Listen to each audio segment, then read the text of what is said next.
Je faisais une conférence sur psychanalyse et religion. Je montrais comment les religions avaient plus ou moins confisqué les questions symboliques de l'existence humaine et que aujourd'hui elles sont plus ou moins dessaisies et que les gens récupèrent ces questions, les retravaillent par d'autres moyens, notamment la psychanalyse, la pensée, la philosophie, la réflexion, mais ça n'annulait pas le traitement religieux de ces questions et ces mythes et ces montages d'écriture, qu'il pouvait même y avoir une espèce, non pas de correspondance, mais de mise en confrontation des différentes approches. Et puis quelqu'un a demandé, et après, lors des questions, est-ce que je croyais à un dessein intelligent, dessein avec EIN, c'est-à-dire à un projet divin, intelligent, qui réglerait le monde. Inutile de vous dire que la question a été résolue par les religions, puisque si Dieu a créé le monde, il avait des plans, des projets, en tout cas, la question se pose, et même des non-religieux, des gens comme Voltaire, parlaient du grand horloger, de l'ordonnancement du monde, etc. Et la réponse qui m'est venue, c'est que je ne crois pas à un dessein intelligent, à un projet, mais je constate qu'il y a dans l'univers, à toutes les échelles possibles, micro, macroscopique, cosmique, psychique, intime, extime, il y a des segments intelligents, des fragments qui sont clairement pas quelconques, qui sont régis par quelque chose qui est suffisamment intelligent pour que lorsqu'on comprend les lois qui dirigent ce phénomène segmentaire, eh bien, ça donne des lois plutôt intelligentes.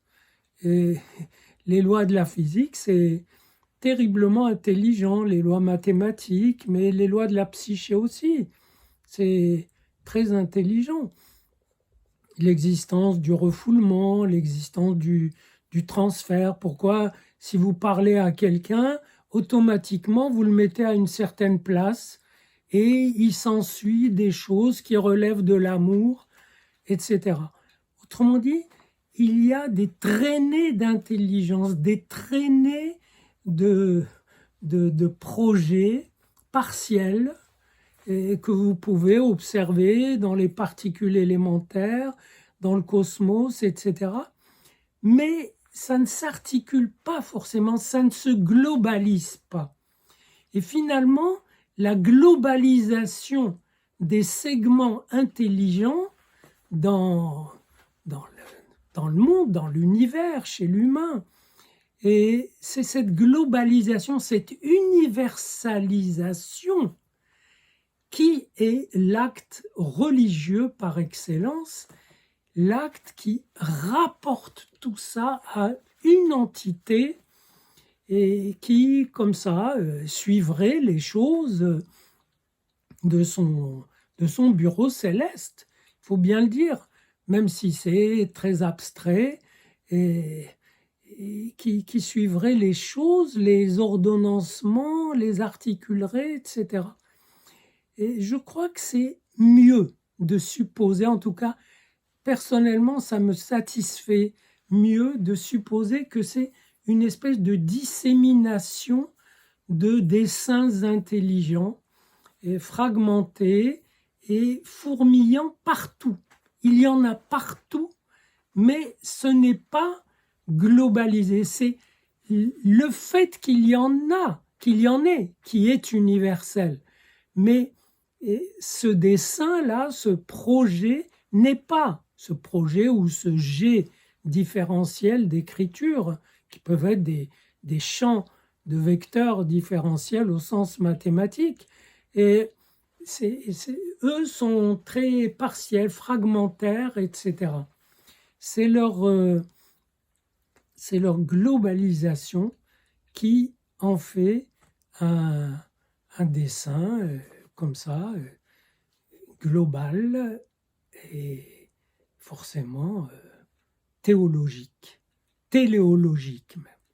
Bien sûr, certains religieux d'ailleurs ont essayé de tempérer cette globalité, ou plutôt de nuancer ses effets. Par exemple, il y a des penseurs qui disent en fait Dieu, on ne sait rien de lui, mais il a créé le monde, et puis il s'en est retiré, et il reste les religions, et la mienne, la leur, et la meilleure, celle qui les soutient le mieux. Je pense à un penseur comme Leibovitz, un Israélien, un chimiste, très intelligent, qui dit Dieu, on ne peut rien en savoir, mais moi j'applique la religion qui dérive de la Bible, de la Torah. Sauf que c'est une contradiction émouvante, parce que si on ne peut rien savoir de Dieu, si Dieu se moque bien de nos petites histoires personnelles, et c'est la notion même de prière qui est mise en cause, parce que dans toutes les prières issues de la Bible, il y a mon Dieu, toi qui sais, ou toi qui pardonne, ou toi qui comprends, ou toi qui, ça veut dire on sait des choses sur toi. On ne peut pas adresser à Dieu, au Dieu auquel on croit, des prières qui le supposent savoir, et poser en même temps qu'on ne sait rien de lui. Donc c'est un exemple des contradictions inévitables, et pourquoi pas d'ailleurs, des gens peuvent très bien supporter ces contradictions, mais elles existent, des contradictions qui viennent du fait qu'on globalise. Et je pense que c'est magnifique de supposer cette dissémination de projets intelligents, projet n'étant pas le bon mot, ces dispersions d'intelligence extrêmement rigoureuses et pleines de hasard, donc pleines de grâce aussi, pleines d'imprévus, mais qui se rattrapent dans la rigueur, cette intrication de rigueur et de grâce. Je trouve ça magnifique. Et d'une certaine façon, l'intelligence artificielle nous en donne une idée. L'intelligence artificielle, c'est superbe. Vous mettez des données aussi riches que possible dans un ordinateur avec de bons algorithmes qui lui permettent de dialoguer avec, et il dialogue, il produit des choses. La plupart n'ont aucun intérêt, mais certaines ont de l'intérêt et relèvent d'une vraie intelligence. C'est cohérent, c'est rationnel et c'est utile. Et donc ça donne une idée de ce que peut être une intelligence universelle, mais pas au sens globalisant, une intelligence partout présente, diversifiée, disséminée, fragmentée et intrinsèque à chaque phénomène.